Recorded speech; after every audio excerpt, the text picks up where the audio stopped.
Assalamualaikum warahmatullahi wabarakatuh. Bismillah, alhamdulillahi wa kafa, wassalatu wassalamu ala rasulihil mustafa wa ala alihi wa sahbihi wa man ihtada. Rabbi salli ala Muhammad waftah minal khairi kulla mughlaq. Allahumma ij'al awwala hadzal yawm salahan wa awsatahu falahan wa akhirahu najahan. Amma ba'd. Alhamdulillah wa syukru ala ni'amillah. Puji serta syukur marilah kita panjatkan kehadirat Allah Subhanahu wa taala yang telah melimpahkan rahmat dan nikmatnya kepada kita sehingga kita selalu diberi kenikmatan sampai hari ini. Alhamdulillah kita sudah sampai ke bulan Ramadan di tahun ini. Mudah-mudahan kita semua bisa melaksanakan ibadah dengan sebaik-baiknya di bulan Ramadan tahun ini. Salawat beserta salam semoga terlimpah tercurah kepada junjungan kita Nabi Muhammad sallallahu alaihi wasallam, juga kepada para keluarganya dan sahabatnya yang senantiasa taat mengikuti ajarannya sampai hari kiamat. Tidak terasa, alhamdulillah, seperti doa yang sering kita lantunkan, Allah telah menyampaikan kita di bulan Ramadan ini. Seperti yang senantiasa kita lantunkan, kita mohonkan, Allahumma barik lana fi Rajabah wa Sya'bana wa ballighna syahr Ramadan. Tentunya setiap kita sampai ke bulan Ramadan, kita selalu punya keinginan besar untuk memperbanyak ibadah di bulan Ramadan. Kenapa? Karena bulan Ramadan adalah syahrun mubarak. Bulan Ramadan adalah bulan yang penuh dengan ibadah, di mana ibadah di bulan Ramadan pahalanya dilipat gandakan oleh Allah Subhanahu wa taala. Dan seyogianya kita berharap setelah Ramadan berlalu kita selalu mendapatkan ampunan, maghfirah, rahmat dari Allah Subhanahu wa taala. Amin insyaallah.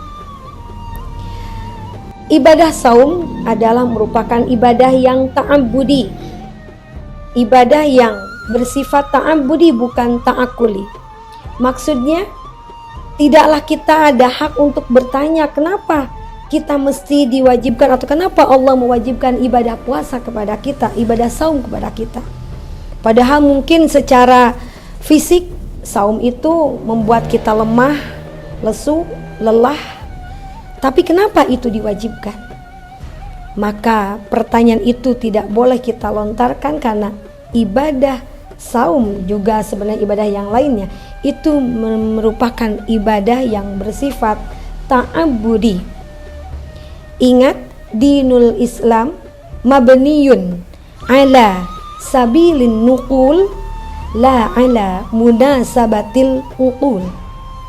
Bahwa agama Islam itu ditentukan atau berdasarkan pada referensi yang jelas, bersumber dari Al-Quran, Al-Hadis, Ijma' dan Qiyas.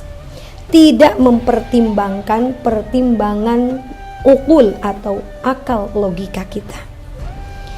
Tidaklah Allah memerintahkan sesuatu kewajiban kepada umatnya, melainkan di situ ada kemaslahatan.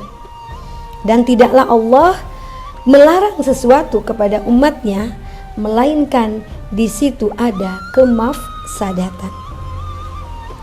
Bagaimana tidak? Di saat kita ingin memperbanyak ibadah di bulan Ramadan, khususnya para kaum muslimah, seringkali di perjalanan merasakan adanya beberapa kendala yang dirasakan. Di antaranya, para muslimah tentunya akan mengalami sunnatullah, mengalami haid, atau juga mungkin pasca melahirkan mengalami masa nifas. Atau sebagian perempuan yang sudah menikah mungkin di dalam perjalanan ibadah Ramadan sesekali mengalami kendala dalam beribadah saum khususnya, dan juga ibadah yang lainnya dengan adanya hamil atau mungkin setelahnya menyusui, melahirkan dan menyusui. Hal-hal itu bisa dirasakan oleh para muslimah sedikit menghambat untuk memperbanyak ibadah di bulan Ramadan. Tapi sekali lagi, ingatlah bahwa itu semua adalah merupakan sunnatullah, ketentuan Allah yang harus diterima dan tidak boleh dipertanyakan. Ingat, Allah Subhanahu wa taala berfirman dalam Quran surat Al-Ahzab ayat 36. A'udzu billahi minasyaitonir rajim. Bismillahirrahmanirrahim. Wa ma kana lil mu'minin wa la mu'minatin idza qada Allahu wa rasuluhu amran ay yakuna lahumul khiyaratu min amrihim.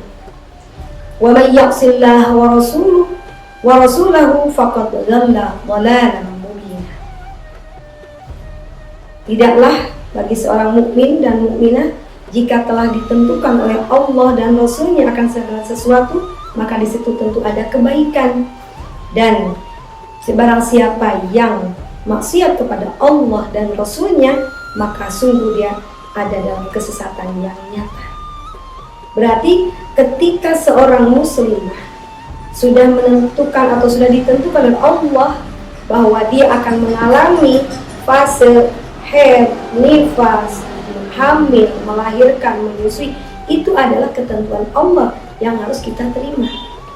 Begitupun kalau perempuan itu dalam menjalani hari-harinya di bulan Ramadan, tentunya ikutilah atau jalanilah hari-hari di bulan Ramadan dengan apa yang sudah ditentukan Allah, tidak usah menolak.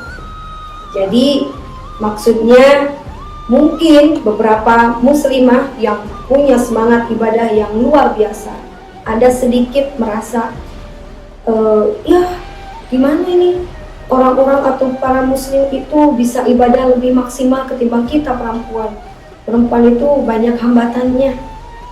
Jangan lupa, setiap mukmin yang baik, setiap mukminah yang baik saat menerima aturan Allah, maka tak ada yang bisa dia ungkapkan atau dia terima selain sami'na wa ata'na.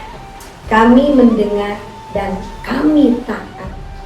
Justru dalam ketaatan itulah, dalam mentaati aturan Allah itulah seorang mukminah itu berarti menjadi mukminah yang baik, yang taat atas apa-apa yang diperintah Allah, meninggalkan apa-apa yang dilarang Allah. Innama kana qaulul mu'minin idza du'u ila Allahi wa rasulih liyahkuma bainahum ay yaqulu sami'na wa ata'na wa ulaika humul muflihun. Justru disitulah keberuntungan seorang mukminah. Ketika taat, jangan mentang-mentang pengen ibadah maksimal di bulan Ramadan, dia menghindari dari hal-hal atau sunnatullah. Tinggal bagaimana atau apa dibalik hikmah yang Allah siapkan atau yang Allah berikan. Kenapa Allah melarang perempuan tidak saum di bulan Ramadan? Tentu saja itu ada hikmah dibalik larangan Allah tersebut, dan kenapa perempuan itu tidak saum di bulan Ramadan dan harus menggantinya di bulan-bulan yang lain. Ini bisa dilihat dari beberapa segi. Yang jelas, larangan Allah kepada muslimah di bulan Ramadan untuk melaksanakan saum adalah justru itu adalah rahmatun minallah. Itu adalah rahmat dari Allah. Kenapa? Perempuan yang mengalami haid, salah satunya perempuan yang mengalami haid, dia mengalami atau keluar darah yang banyak. Dijelaskan dalam kitab Majmu' Syarah Muhadzab bahwa khurujud dam, bahwa keluarnya darah itu yudha'ifah, akan menjadikan lemah kepada perempuan tersebut.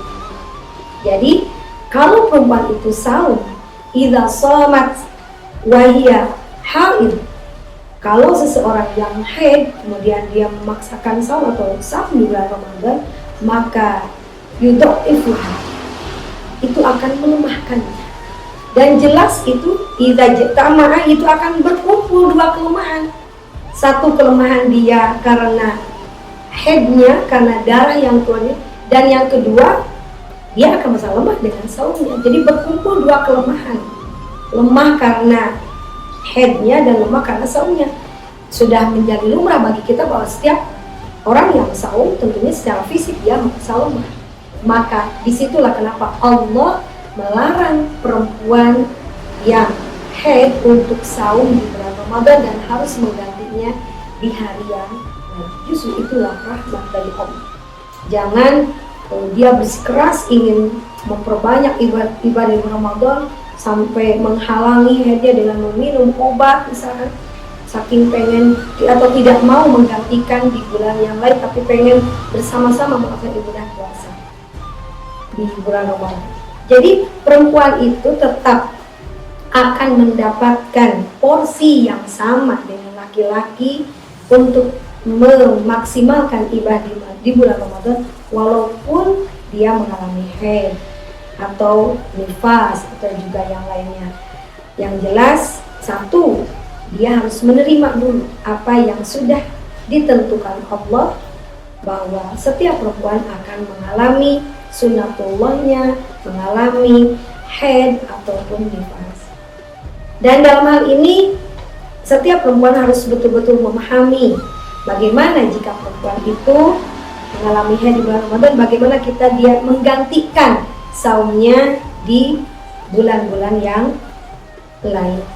Nah, di sini tentunya fikih akan berbicara, ketentuan ilmu fikih akan menjelaskan kepada kita bagaimana ketentuan perempuan-perempuan yang meninggalkan saumnya di bulan Ramadan karena haid atau nifas. Bagaimana bahkan di satu kesempatan mungkin ada perempuan yang sudah diberi oleh Allah waktu yang panjang untuk mengqadha saumnya, kemudian sampai datang Ramadan berikutnya justru tidak sempat mengqadha saumnya. Maka dalam fikih perspektif ilmu fikih, Imam Syafi'i menjelaskan perempuan yang tidak sempat mengqadha atau yang mengqadha saumnya sementara Ramadan yang berikutnya sudah datang, maka dia dikenai denda. Selain mengqadha saumnya, dia juga harus membayar fidyah sesuai dengan hari yang dia tinggalkan. Kemudian juga bagaimana perempuan yang ternyata harus berbuka di bulan Ramadan bukan karena haid atau nifas, melainkan dia karena hamil atau mungkin karena menyusui. Di sini ulama ulama fikih atau ulama Imam Syafi'i dari kalangan mazhab Imam Syafi'i menjelaskan bahwa perempuan yang membatalkan saumnya karena pribadi yang atau jiwa yang lain, maka dia akan atau harus mengqadha saumnya berikut fidyah. Tapi kalau memang fisiknya sendiri yang tidak memungkinkan, maka cukup dia mengqadha saumnya saja. Jadi di sini perempuan yang membatalkan saumnya karena menyusui atau karena hamil, tinggal tanyakan kepada dia sendiri, apakah batalnya itu karena fisiknya tidak kuat atau karena mengkhawatirkan janin atau yang dikandung atau bayi yang dia susui. Tapi ingat, di sini harus betul-betul tulus ya, bukan modus ya. Jadi benar-benar gitu, jangan mentang-mentang saya kan lagi menyusui, udah aja nggak saum, nggak begitu. Tapi lihat apakah bayi yang kita susui itu kuat saum atau tidak. Kalau memang tidak kuat, silakan untuk berbuka dan dia harus membayar qadha dan fidyah, mengganti dengan qadha dan membayar fidyah. Begitu pula perempuan yang hamil, tidak ujuk-ujuk mentang-mentang hamil langsung meninggalkan saumnya, tapi silakan tanyakan rasa atau kita punya ini sendiri bahwa apakah dia betul-betul merasa kuat atau tidak, apakah janinnya kuat atau tidak, maka resiko yang akan dia terima pun akan berbeda.